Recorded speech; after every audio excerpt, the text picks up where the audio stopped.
I'm an architectural photographer in Connecticut, and I'm on my way to a high school renovation shoot. Going to be shooting the exteriors this morning and then head into the interiors. Another client question that I had come up recently was about booking main dates and rain dates for your photo shoot, and I wanted to kind of walk through the planning process and the things that are considered when we're picking dates and we're booking the logistics and kind of what's at play. So when a shoot involves exteriors and interiors, then we have to consider the weather, because it plays a huge role in the exteriors, and we're going out there typically for one site visit. So if we're going for one site visit, everything needs to line up, and that includes the weather. So booking a main date and a rain date are always the pairing that we book. We hold those dates equally on the calendar as if we're going to shoot both dates. They're typically no more than 2 to 4 days apart. I'll make exceptions if we have to do a weekend shoot and we can only book like 2 Sundays in a row or something like that, but otherwise it's really 2 to 4 days apart.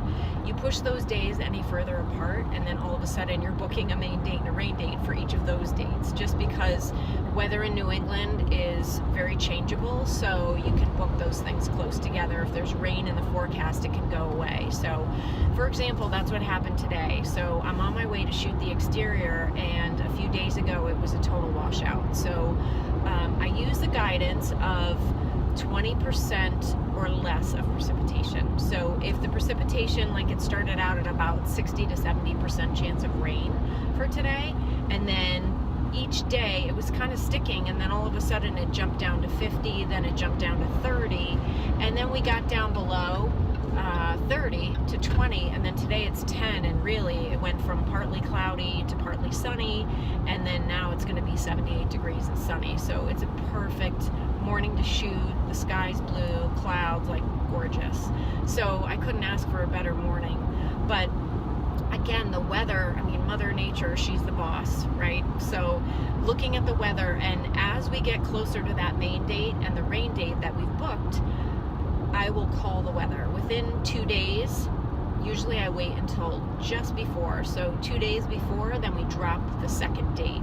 If it means we drop the main date because it'll be, raining, or there'll be precipitation, or it'll be heavily cloudy, then we'll drop it. Otherwise, we'll drop the rain date. So again, holding those 2 dates equally is critical, and then we drop one as it gets closer. So those are kind of the logistical planning considerations around, and the reason why we book a main date and a rain date. So from there, as we move into interiors are another consideration, but they're more flexible unless you have views outside from that interior space that are critical as well. So if you need to have a beautiful outside and a beautiful inside, then there's less flexibility, and we have to look at the weather again. But I have interior shoots where we've got transom windows, or we've got some, ambient light coming through, maybe some like sliver windows toward the ceiling of a space, or,